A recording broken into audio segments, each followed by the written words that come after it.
Comment rester positif avec sa chaîne YouTube? Face à une multitude de difficultés qu'on rencontre après avoir créé sa chaîne, on peut être tenté par l'idée de désespérer et par conséquent abandonner. Salut à tous, moi c'est Jean-Pierre Kouna. Dans cette vidéo, je vous donne 5 conseils qui vous aideront à rester positif et de continuer à espérer le futur meilleur avec votre chaîne YouTube. Alors, avant de développer ce sujet, si vous me suivez pour la première fois, je vous invite à vous abonner à la chaîne et d'activer la cloche des notifications afin de ne pas manquer mes prochaines vidéos. Alors, n'oubliez pas surtout de lâcher un gros pouce bleu pour me permettre à être mieux référencé sur YouTube. Alors, nous allons nous retrouver après cette intro pour la suite de notre vidéo.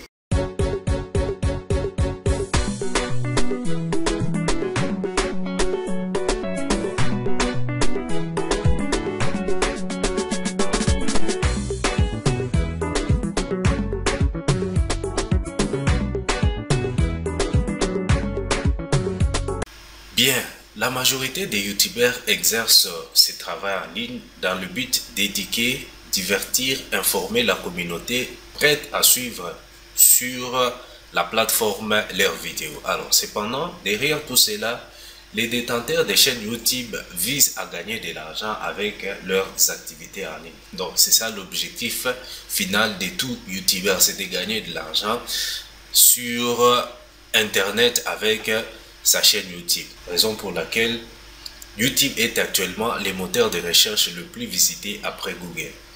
Beaucoup ont trouvé un moyen de se faire de revenus en publiant des vidéos à travers lesquelles les annonceurs parviennent à faire connaître leur marque. Quand on débute avec une chaîne YouTube, on se fait parfois des illusions, espérant réussir avec celle-ci dans un temps court. Et quand on ne voit pas les résultats rapidement, on commence à désespérer et on a même l'intention d'abandonner. Pour vous aider à rester positif, je vous livre mes 5 conseils qui sont les suivants. Premier conseil, il faut faire un audit général de sa chaîne YouTube depuis son lancement. Faire un audit sur sa chaîne revient à se poser différentes questions. Ces questions peuvent être du genre: est-ce que ma chaîne est bien personnalisée? La personnalisation d'une chaîne YouTube consiste à définir une photo de profil et une bannière afin de montrer votre personnalité, votre originalité et permettre aux visiteurs d'avoir une idée de ce que votre chaîne traite comme sujet.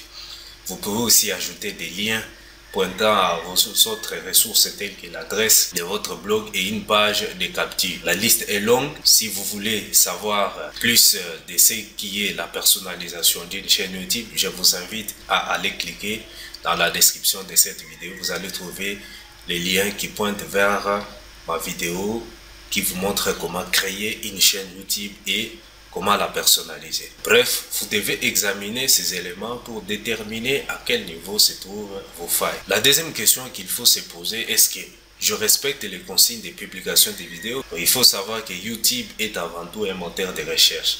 Les gens vont sur YouTube pour faire des recherches afin de trouver des solutions aux problèmes qui les préoccupent. D'où il est nécessaire de respecter les règles de référencement naturel afin que vos vidéos soient bien classées sur les moteurs de recherche de YouTube. Donc ça, c'est l'erreur que moi j'ai commise avec mon blog et ma chaîne YouTube. Donc pour votre information, à part cette chaîne, nous avons aussi un blog sur lequel nous publions des articles. Alors, je publiais pendant une longue période des articles et des vidéos qui n'étaient pas recherchés par les internautes. Après s'être rendu compte de cela, je finis par tout mettre en ordre et j'avais constaté que le trafic sur mes 2 business avait augmenté.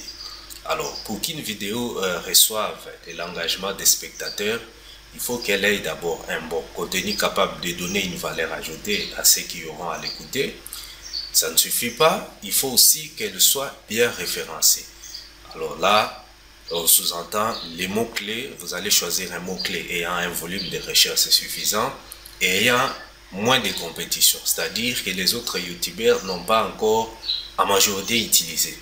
En plus, elle doit avoir une bonne miniature, la miniature qui représente une page de couverture de votre vidéo, laquelle attirera l'attention des visiteurs et leur donnera envie de cliquer. Voilà ce qui concerne le premier conseil. Et le deuxième conseil, vous devez vous concentrer sur les solutions à appliquer. Après avoir examiné votre chaîne YouTube, il est maintenant question de trouver des solutions à appliquer à toutes les failles trouvées sur votre chaîne. Alors pour illustrer cela, je prends l'exemple de ma chaîne. Au début, j'ai publié plus de 25 vidéos sur celle-ci en faisant la promotion de iMarketing. iMarketing qui est une plateforme d'investissement. Alors depuis que celle-ci avait bloqué les retraits, beaucoup d'investisseurs ne s'intéressent plus aux vidéos faisant sa promotion. Alors j'ai dû abandonner la promotion de iMarketing pour me consacrer à la publication des autres vidéos.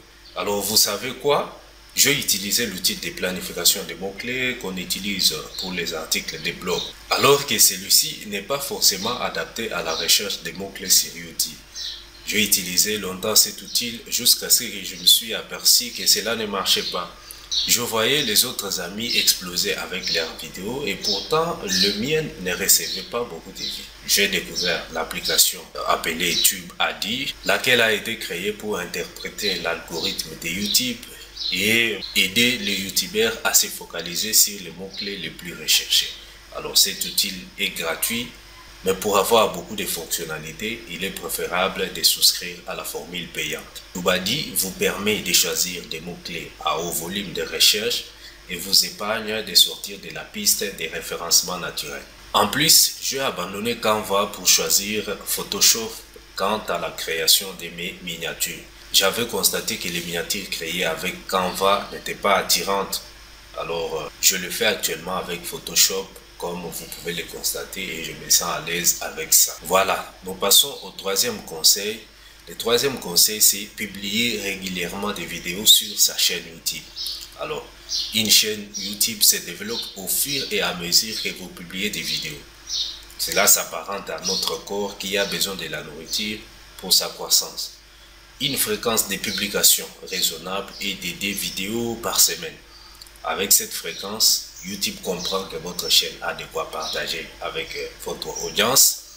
Plus vous publiez, plus vous avez des abonnés et vous aurez un nombre suffisant d'heures de vie. À savoir que ceux qui n'ont pas encore monétisé leur chaîne, il vous faut 1000 abonnés et 4000 heures de vie avant d'être éligible à la monétisation. Le quatrième conseil, vous devez diversifier vos vidéos tout en restant dans la thématique. Alors, pour rester positif avec votre chaîne YouTube, vous devez songer aussi à diversifier vos vidéos. Ne tournez pas autour des mêmes sujets. Si votre thématique parle par exemple de la cuisine, vous n'allez pas chaque fois publier des vidéos pour montrer aux gens comment préparer les aliments. Il faut aussi leur parler des ustensiles de cuisine qu'ils doivent utiliser pour préparer un aliment particulier. Vous voyez, c'est ça la logique. Plus vous diversifiez vos vidéos, mieux votre chaîne se développera. Il est d'ailleurs recommandé de classer ces vidéos en playlist de façon à permettre aux visiteurs sur votre chaîne de retrouver une vidéo spécifique dans une catégorie. C'est comme par exemple sur ma chaîne, j'ai catégorisé mes vidéos comme vous pouvez le voir. Et le cinquième et le dernier conseil que je vous donne, c'est de ne jamais abandonner. Never give up. De tous les conseils que je vous ai donnés, celui-ci doit être l'objet de votre lead. Tenir une chaîne YouTube n'a jamais été facile. Arriver à satisfaire les critères de monétisation de 1000 abonnés et 4000 heures de vie, c'est tout un calvaire. Alors, ce qui fait que certains petits youtubeurs moins courageux abandonnent quand ils voient que leur chaîne ne se développe pas. Pour rester positif avec votre chaîne YouTube, vous devez regarder à l'avenir de votre chaîne et non à son présent. Appliquez toutes les consignes qui vous sont données pour développer votre chaîne et atteindre l'objectif final qui est sa monétisation. N'abandonnez surtout pas votre business. Les enjeux derrière une chaîne YouTube sont nombreux.